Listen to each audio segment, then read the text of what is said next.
कल टेस्ट हुआ था, उसी टेस्ट का सॉल्यूशन आज के आपको इस वीडियो में बताने जा रहे हैं हम। जैसे पहला है कि विद्युत तीव्रता की बीमा क्या होती है। तो विद्युत तीव्रता की बीमा की बात करें हम, तो विद्युत तीव्रता की बीमा पहले तो E बराबर एफ बटा क्यू होता है। तो एफ का बीमा हो गया MLT इनवर्स 2, आवेश का बीमा हो गया IT, तो हो जाएगा MLT inverse 3 I inverse, MLT inverse 3 I inverse, जो कि आप ऑप्शन ये देख रहे हैं, ये आपका करेक्ट है। सामने दिखा भी है, करेक्ट है, आप देख सकते हैं।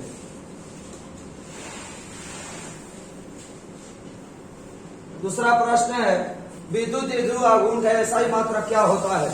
तो द्विध्रुव आघूर्ण का एसआई मात्रक कूलाम मीटर होता है। द्विध्रुव आघूर्ण का एसआई मात्रक कूलाम मीटर होता है। आप जानते होंगे, कोई दिक्कत नहीं है। किसी घिरे हुए सतह से कुल विद्युतीय फ्लक्स पृष्ठ के भीतर स्थित कुल आवेश का 1/ε0 गुना होता है। गॉस का प्रमेय है। किसी बंद सतह से निकलने वाला कुल विद्युतीय फ्लक्स बंद सतह के अंदर स्थित कुल आवेश का 1/ε0 गुना होता है।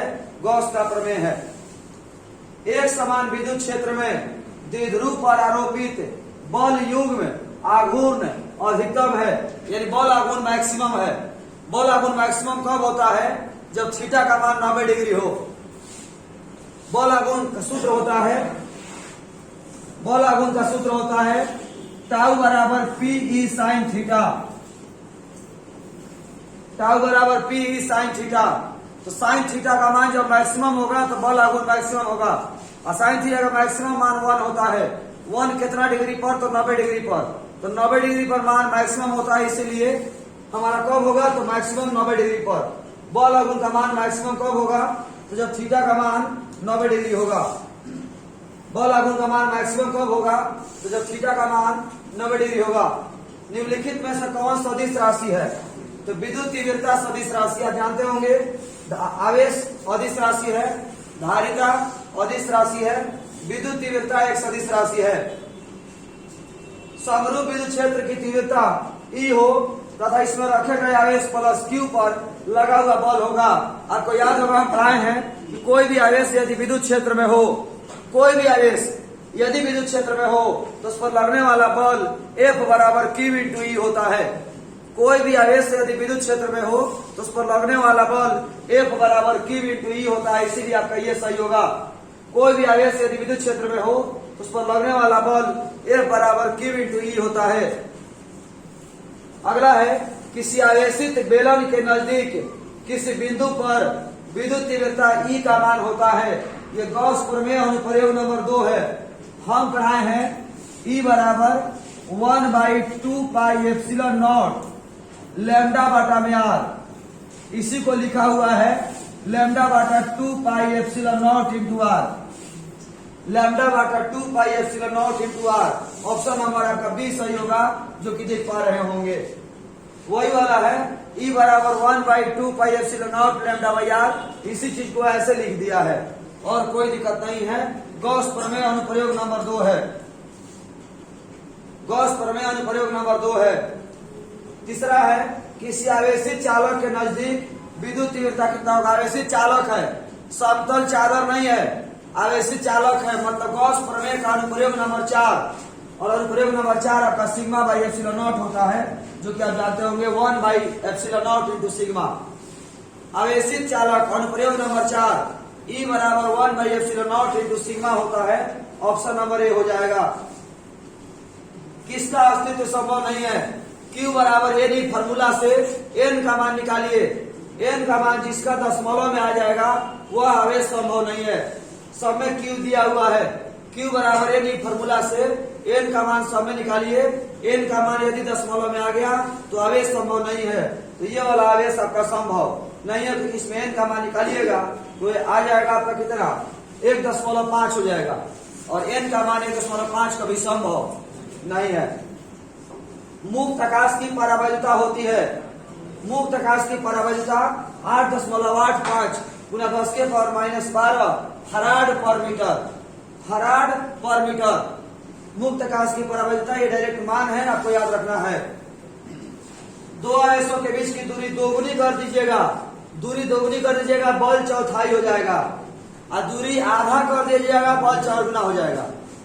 दूरी दोगुना उल्टा होता है, बल दूरी के वर्ग के व्युत्क्रमानुपाती होती है, तो दूरी आधा कीजिएगा, बल 4 गुना होगा, दूरी दोगुना कीजिएगा, बल चौथाई होगा।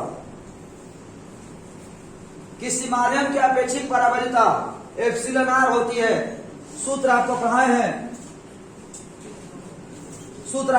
हैं, एप्सिलॉन बराबर epsilon naught into epsilon R, तो एप्सिलॉन आर बराबर हो जाएगा एप्सिलॉन बाटा में एप्सिलॉन नॉट, एप्सिलॉन बाटा में एप्सिलॉन नॉट। ऑप्शन नंबर आपका बी हो गया, ऑप्शन आपका बी सही है। 5 द्विध्रुव जिसमें प्रत्येक में प्लस माइनस क्यू आवेश से बना है, दूरी से पृथक है, घिरे पृष्ठ में रखा गया है, पृष्ठ के ऊपर कुल फ्लक्स कितना होगा। कुल मिलाकर ये कह रहा है कि कोई बंद सतह के अंदर में 5 गो द्विध्रुव रखा गया है, किसी बंद सतह के अंदर में 5 गो द्विध्रुव रखा गया। हमने ऑब्जेक्टिव पढ़ाया, आपने देखा होगा, किसी बंद सतह के अंदर में n गो द्विध्रुव हो तो गुजरने वाला फ्लक्स कितना होता है, तो 0 होता है। किसी बंद सतह के अंदर n गो द्विध्रुव, गॉस प्रमेय के पढ़ाए हुए हैं तो उसी में नोट लिखवाए थे, गॉस प्रमेय का सत्यापन कराए हैं ना, तो उसी में नोट में लिखवाए हैं कि किसी बंद सतह के अंदर में n गो द्विध्रुव हो तो उससे गुजरने वाला फ्लक्स का मान 0 होता है। ऐसे भी जिस क्वेश्चन के ऑप्शन में 0 हो उसका आंसर 0 सही होता है। कोई भी क्वेश्चन के ऑप्शन में यदि 0 हो तो 0 सही होता है, याद रखिएगा। 1/4πε0 का मान 9 गुना 10 के पावर 9 होना चाहिए था, बाद में सुधार कर दिया गया है, तो 9 गुना 10 के power 9 newton meter square coulomb inverse 2, 9 गुना 10 के power 9 newton meter square coulomb inverse 2। विद्युतशीलता एप्सिलॉन नॉट का मात्रक फराड पर मीटर होता है। ऑप्शन नंबर बी सही होगा आपका, इसमें गलत दिया हुआ है, ये आपका फराड पर मीटर होगा। विद्युतशीलता का मात्रक जो है फराड पर मीटर होता है, या newton inverse metre inverse 2 coulomb square होता है। दोनों में से कोई होगा तो इसमें आपका ये होगा फराड पर मीटर। सुधार कर दिया गया है, देख सकते हैं। इस क्वेश्चन में बहुत सारे बच्चों का डाउट था, बहुत सारे बच्चों का कारण था कि गलत है, ध्यान सुनिएगा। यदि किसी और क्षेत्र डीए पर विद्युत तीव्रता लंबवत है, और आप जानते होंगे कि क्षेत्रफल भी लंबवत होता है। विद्युत तीव्रता लंबवत है, क्षेत्रफल भी लंबवत है, दोनों हो गए एक ही दिशा में, थीटा का मान 0 डिग्री। विद्युत तीव्रता लंबवत है, लिखा हुआ है विद्युत तीव्रता लंबवत है, क्षेत्रफल की दिशा भी सतह के लंबवत होती है। विद्युत तीव्रता सतह के लंबवत है, क्षेत्रफल भी सतह के लंबवत होती है, दोनों एक ही दिशा में हो गया, थीटा का मान 0 डिग्री और कॉस 0 का मान 1 होता है, तो फाई बराबर E into DA, cos 0 degree का मान 1, इसलिए E इंटू DA, ये आपका आंसर होगा। बहुत सारे बच्चों ने 0 मारा था, यहाँ पर बहुत सारे बच्चों ने यहाँ 0 मारा था, लेकिन यहाँ 0 सही नहीं हुआ, याद रखिएगा। कहीं भी विद्युत तीव्रता दिया हुआ है लंबवत है, क्षेत्रफल की दिशा भी सतह के लंबवत होती है, दोनों एक ही दिशा में है, थीटा का मान 0 डिग्री हो गया और कॉस 0 का मान 1 होता है। किसी आवेशित समतल चादर गॉस प्रमेय अनुप्रयोग नंबर 3, किसी आवेशित समतल चादर गॉस प्रमेय अनुप्रयोग नंबर 3 की विद्युत तीव्रता होती है 1/2 sigma by epsilon not, 1/2 sigma by epsilon not. किसी विद्युतीय क्षेत्र में किसी बिंदु पर परीक्षण धन आवेश Q0 पर लगने वाला बल F हो तो विद्युत तीव्रता होगा E बराबर, विद्युत तीव्रता का सूत्र होता है E बराबर F बटा Q, विद्युत तीव्रता का सूत्र होता है E बराबर F बटा Q। इस बार एग्जाम में आया भी था, इस बार एग्जाम में यह प्रश्न पूछा भी गया था, विद्युत तीव्रता E बराबर F बटा Q सूत्र होता है। ऑप्शन नंबर ए हो जाएगा। एक प्रोटॉन और एक इलेक्ट्रॉन समान विद्युत क्षेत्र में रखा गया है, सूत्र होता है F बराबर Q इंटू E। तो विद्युत क्षेत्र दोनों में बराबर है, आवेश भी दोनों के बराबर होते हैं, इलेक्ट्रॉन और प्रोटॉन दोनों के आवेश बराबर होते हैं, अब विद्युत क्षेत्र भी बराबर है, लिखा हुआ देखिए समान विद्युत क्षेत्र में है तो विद्युत क्षेत्र बराबर है, आवेश भी बराबर है, इसलिए बल बराबर होंगे।